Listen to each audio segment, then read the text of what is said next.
हजरत उमर फारूक, अल्लाह अकबर। हजरत उमर जैसा बंदा 24 लाख मुरब्बा मील का हुक्मरान, और शाह रूम को खत लिख के कहता है मैं मिन्नत नहीं करता, मैं हुक्म देता हूँ। ना तगड़ा बंदा। जंगे कादसिया के लिए हजरत साद बिन नबी वकास को भेजा, फतुह शाम पढ़ के देखें। हजरत उमर बड़े परेशान हैं, इतने दिन हो गए कोई रिपोर्ट ही नहीं आई। अब तो मोबाइल है ना, तो एक एक मिनट की रिपोर्ट लें आप, बल्कि आप एक मिनट की फ़ोटो लें आप, रिपोर्ट तो दूर रह गई। हज़रत उमर फ़ारूक रज़ी अल्लाह ताला अन्हु बड़े परेशान हैं कि कादसिया में हज़रत साद बिन नबी वकास के साथ लोग जिहाद करने गए, रिपोर्ट कोई नहीं आ रही। इतने परेशान थे कि बाहर निकल के ना उस रास्ते पे बैठ जाते जो रास्ता कादसिया की तरफ से आता था।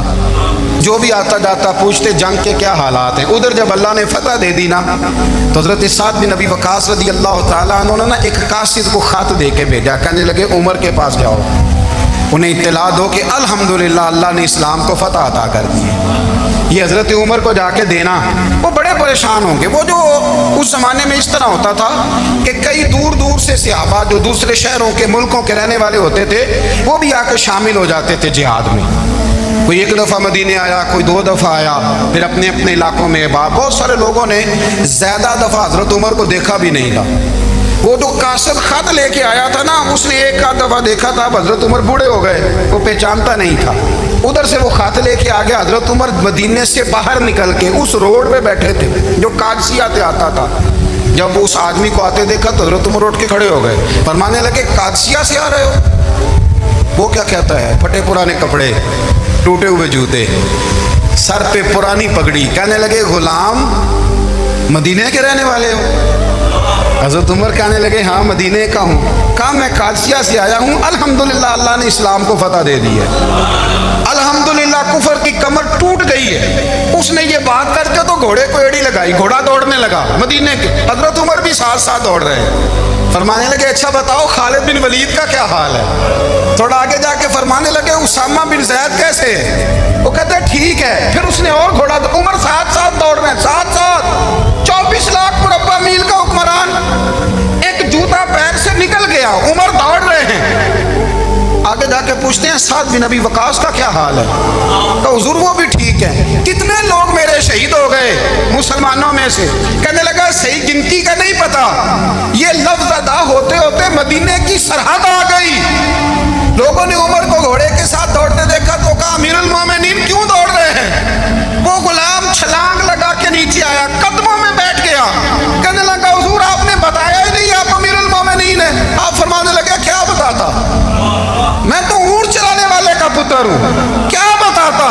वो उमर हूँ जिसने अपने गुनाहों का हिसाब देना है, क्या बताता? जो साद बिन नबी वकास को जिहाद पे भेज के खुद बुज़दिलों की तरह घर में बैठा है, क्या बताता? कोई हैसियत नहीं, कोई तार। तूने अच्छा किया, तू तो मुजाहिद था, मुझे साथ साथ दौड़ाया, तूने अच्छा किया। जितने लोग थे चीखे मार के रोने लगे। हज़रत फारूक आज़म से कहने लगे उमर जब तक तेरे जलवे रहेंगे अल्लाह कामयाबियाँ ही अता फरमाएगा, जब तक तेरा रंग रहेगा अल्लाह ताला नवाजता ही रहेगा। कुछ नहीं, कभी अपना आप जाहिर ही नहीं किया। बहुत बड़े थे, बहुत बड़े थे हज़रत उमर, बड़े थे। हज़रत अबू राफ़े गुलाम थे, कुरान पाक बड़ा सोना पढ़ते थे। हज़रत उमर जब भी उन्हें मिलते कहते अबू राफ़े तो उमर से अच्छा है, कुरान बड़ा शानदार पढ़ता है। तो वो कहते हुजूर अगर मैं कुरान सही पढ़ता हूँ तो आपको कुरान की तशरीह ज़्यादा सही आती है, आप भी तो मुझसे अफजल हैं। तो आप फरमाते नहीं फिर भी तो मुझसे अफजल है। क्यों?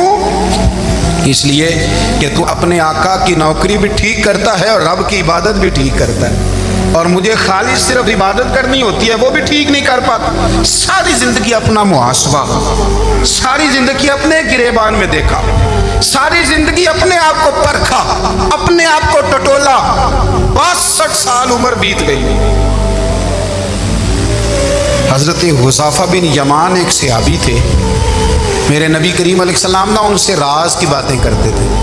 हर बंदे का आज़मा ठीक नहीं होता, सबसे राज की बात नहीं करनी चाहिए। हज़रत हुज़ैफा बिन यमान कहते हैं हुजूर राज की बातें बताते हैं। मदीना मुनव्वरा में जो मुनाफिकीन थे उनकी लिस्ट भी नबी पाक ने हज़रत हुज़ैफा बिन यमान को दी थी। जब कोई मशकूक आदमी मर जाता ना तो सहाबा कहते हैं हम देखते अगर हज़रत हुज़ैफा ने जनाजा पढ़ा है तो हम भी जनाजा पढ़ लेते। नबी पाक ने भी कुछ जनाजे नहीं पढ़े, तिरमिज़ी में है, फरमाया उस्मान से जो बुग़्ज़ रखे उसका जनाजा नहीं पढ़ेंगे। حضرت حذیفہ بن یمان اگر جنازہ پڑھتے تو لوگ پڑھتے، وہ نہ پڑھتے تو لوگ جنازہ نہ پڑھتے۔ حضرت حذیفہ بن یمان کہتے ہیں جناب عمر فاروق کی خلافت کے آخری ایام تھے، کچھ دنوں کے بعد وہ شہید ہو گئے۔ فرماتے ہیں آدھی رات کا وقت تھا، میں گھر میں سویا تھا بڑا بے فکر، اچانک میرے دروازے پہ دستک ہوئی، میں گھبرا کے اٹھا، اتنی رات کو کون آیا؟ کہتے ہیں قربان جاؤں، دروازے پہ گیا تو امیر المومنین فاروق اعظم دروازے پہ۔ میں نے کہا عمر کوئی حکم تھا تو مجھے بلا لیتے۔ کہنے لگے میں نا امیر بن کے نہیں آیا، تیرا ویر بن کے آیا ہوں۔ امیر المومنین کی حیثیت سے سرکاری کام سے بلاتا تو وہاں بلاتا، مجھے ایک ذاتی کام پڑ گیا۔ کہتے میں نے عمر کو گھر کی اندر بلا کے چارپائی پہ بٹھایا، میں نے کہا حضور میں غریب آدمی، میں کیا آپ کے کام آ سکتا ہوں؟ تو کہتے ہیں انہوں نے نا مجھے ساتھ بٹھا لیا، پھر میرا ہاتھ پکڑ لیا، کہنے لگے تو عمر کو جانتا ہے؟ عمر جھوٹ نہیں بولتا، تو جانتا ہے عمر وعدوں کا پکا ہے؟ کہا حضور جانتا ہوں۔ کہا میں اس وقت آیا ہوں جب دیکھ بھی کوئی نہیں رہا۔ حضرت حذیفہ بن یمان کہتے ہیں پریشان ہو گیا، حضور پہلیاں نہ بجھوائے، مہربانی کریں بتائیں کدھر آئے ہیں؟ حضرت عمر فاروق فرمانے لگے 62 سال کا ہو گیا ہوں، 63 میں چل رہا ہے، داڑھی سفید ہو گئی ہے، پل پک گیا، اٹھ فریدہ ستیا، داڑھی آ گئی پور، اگا نیڑے آ گئی، پیچھا رہ گئی دور، اب نا اب قبر اشر کا معاملہ صاف نظر آنے لگا ہے۔ کہا حضور مجھ سے کیا چاہتے ہیں؟ حضرت عمر رو پڑے، کہنے لگے آج میں عشاء کے بعد نکلا ہوں تو نبی پاک کے صحابہ مجھے نیک کہہ رہے تھے، پھر میں نے بچوں کی ماں سے اور بچوں سے بھی پوچھا ہے، وہ بھی مجھ سے راضی ہیں، اور حذیفہ تیرے ساتھ نبی پاک راز کی باتیں کرتے تھے، سچ بتا کہیں عمر کا نام منافقوں میں شامل تو نہیں؟ سچ بتا ان منافقین میں تو شامل نہیں، کہیں اوپر سے تو نہیں سارا کچھ؟ حضرت حذیفہ بن یمان کہتے ہیں میں باپ کے مرنے پہ اتنا نہیں رویا جتنا عمر کے سوال پہ رویا۔ میں قدموں میں بیٹھ گیا، میں نے کہا نہیں عمر یہ تو میں نے نہیں سنا، لیکن یہ میں نے نبی پاک سے ضرور سنا ہے کہ میرے بعد اگر کوئی نبی ہوتا تو عمر ابن خطاب ہوتا۔ یہ میں نے اپنے کانوں سے سنا ہے کہ عمر جس گلی سے گزرے شیطان رستہ بدل جاتا ہے۔ یہ میں نے اپنے کانوں سے سنا ہے کہ 950 سال حضرت جبریل جناب عمر کی شان بیان کریں تو پھر بھی بیان نہیں ہو سکتا۔ یہ میں نے ضرور سنا۔ دوستو ساری زندگی حضرت عمر نے اگر دوسروں کا محاسبہ کیا تو اپنا اور اپنے بچوں کا بھی کڑا خیال رکھا، اپنی ذات پر بڑی توجہ دی۔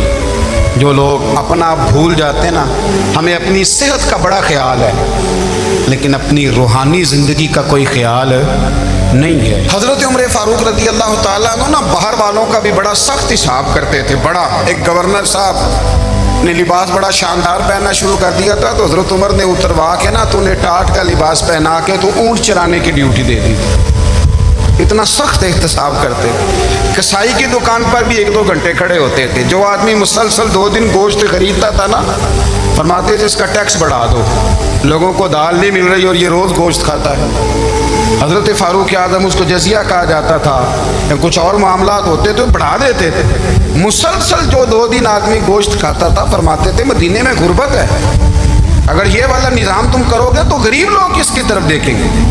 لیکن اس سے زیادہ بڑھ کر جو ان کی زندگی کا معیار اور سٹیٹس تھا وہ یہ تھا کہ اپنے گھر کا خاص خیال رکھتے، خاص توجہ کرتے۔